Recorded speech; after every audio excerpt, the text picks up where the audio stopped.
भैया बड़ी दूर से आइल बानी ला पर परिछेला। भैया बड़ी दूर से आइल बानी ला पर परिछेला।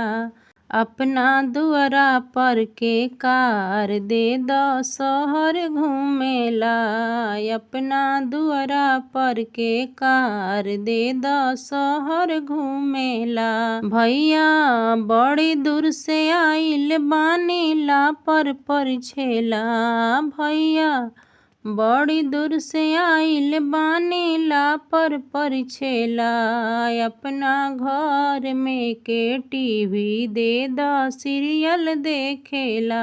अपना घर में के टीवी दे द सीरियल देखेला। भैया बड़ी दूर से आइल बानी ने गेले बेला। भैया बड़ी दूर से आइल बानी ला पर परिछेला।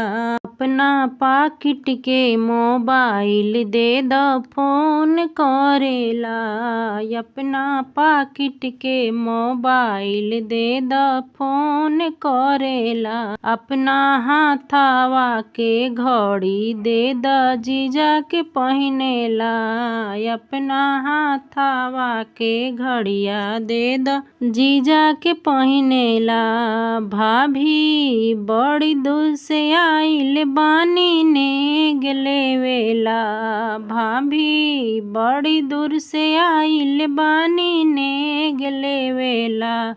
अपना सोने के सिकड़िया दे द गले पहिनेला।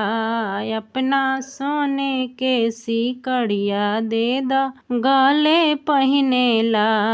अपना हाथ के अंगूठिया दे द हमें पहिनेला।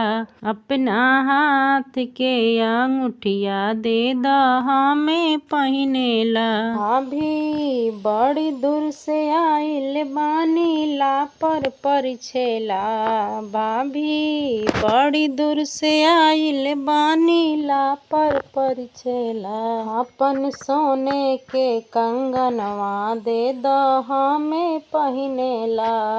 अपना सोने के कंगनवा दे द हमें पहिनेला। अपना पैर के पाजेब दे द हमें पहिनेला। अपना पैर के पाजेब दे द हमें पहिनेला।